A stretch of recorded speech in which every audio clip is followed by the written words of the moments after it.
Welcome to Unit 7 of EDSE 510. Taking a look at the schedule here, you'll see that Unit 7 is a 2-week unit. The reason that this unit is 2 weeks long is because we have a great deal of content to cover, and it is very important information.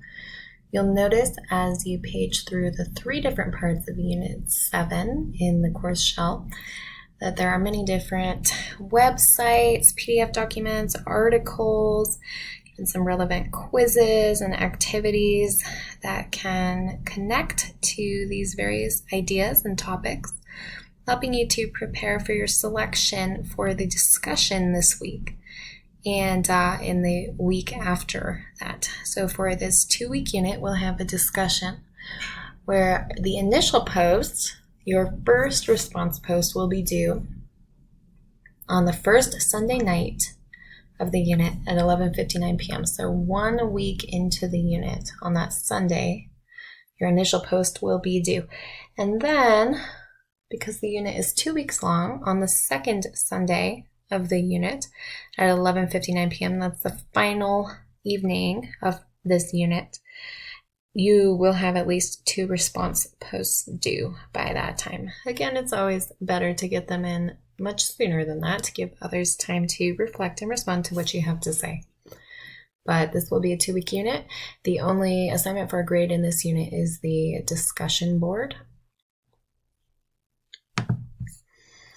So you'll see here, Unit 1, we have a variety of information provided regarding development. There is a PowerPoint here that you can view. Really good resource to check out is this CDC website. As you can see here, you can review developmental milestones. You can select any particular age, for instance, 2 years of age. Then this CDC website will provide you with information on social emotional milestones, things to look for around this age, language or communication, cognition and movement, or physical growth and development. So, for instance, if you wanted to review language and communication, you can see video options to provide examples for what might be expected at exactly this age when you're considering what falls under typical development. And in addition, CDC does offer a quiz that you can take down here at the bottom. There are some different questions just to review your learning. Another interesting document is the milestones checklist, which you can review.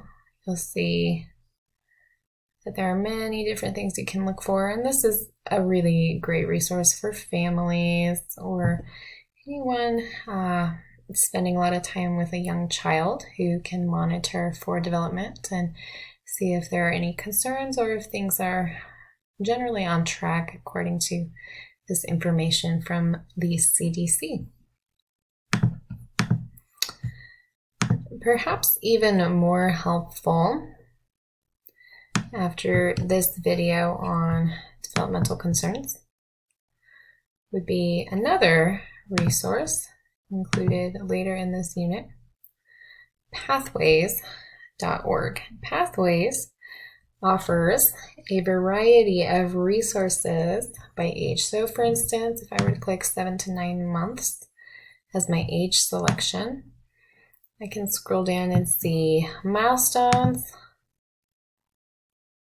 I can see games that might work well for a child developing at this particular age.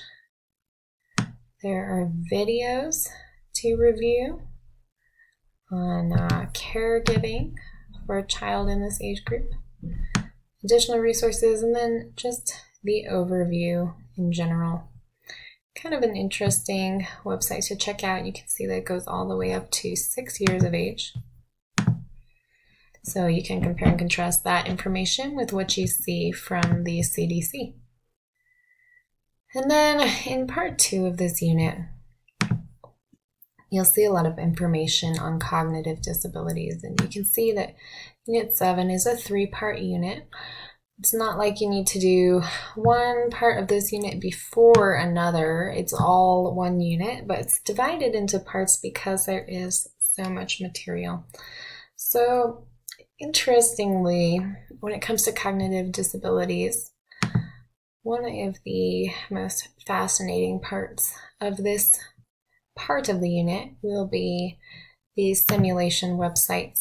So for instance, you can click this second link here and you can do activities that give you a better understanding of what it might be like to have a particular disability. So this one here for decoding,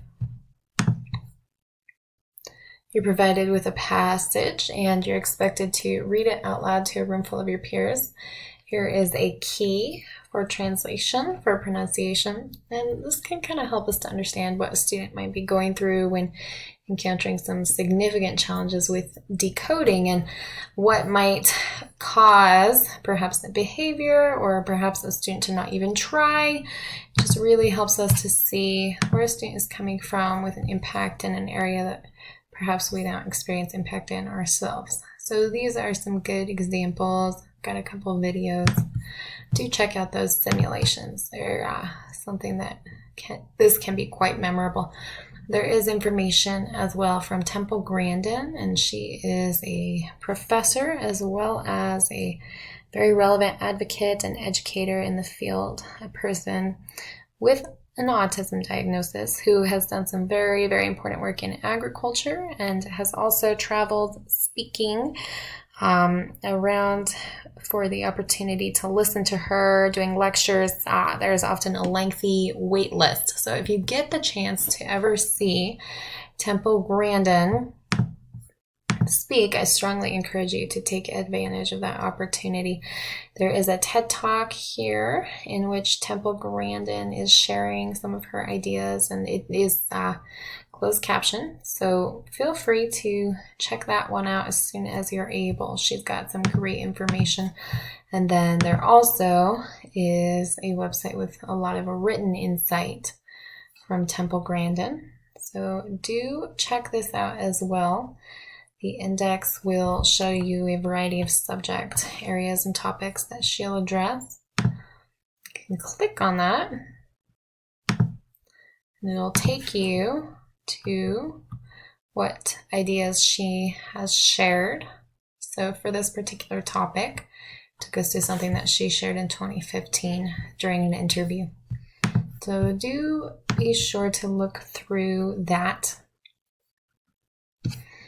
As an additional note in this unit, you'll see in part 2, there is a page in which very serious topic is discussed, which can be quite disturbing to many of us. Please be aware that you are not required to review these resources.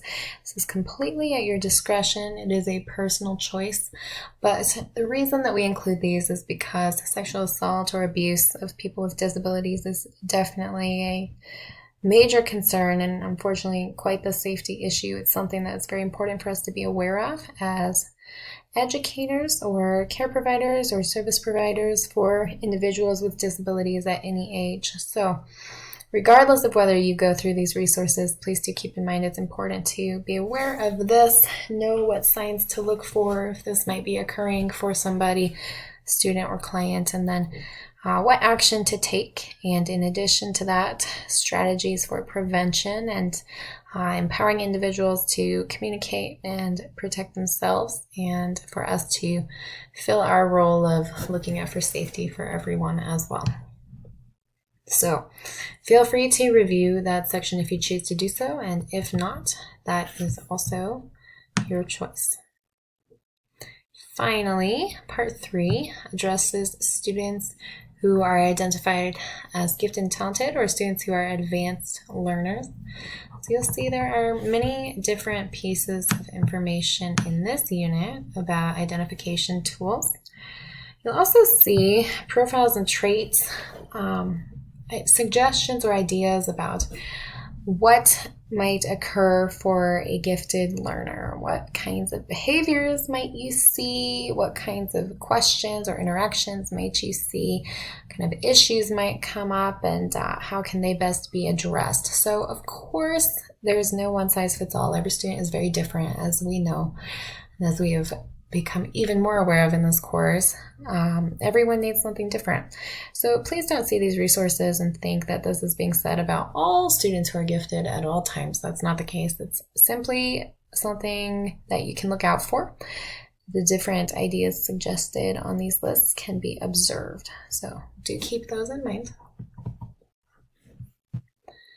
And then we will come to our discussion. There is an optional webinar, pretty interesting for project-based learning, just a lot to go over in this unit. So again, do set aside the time to do that over the next 2 weeks.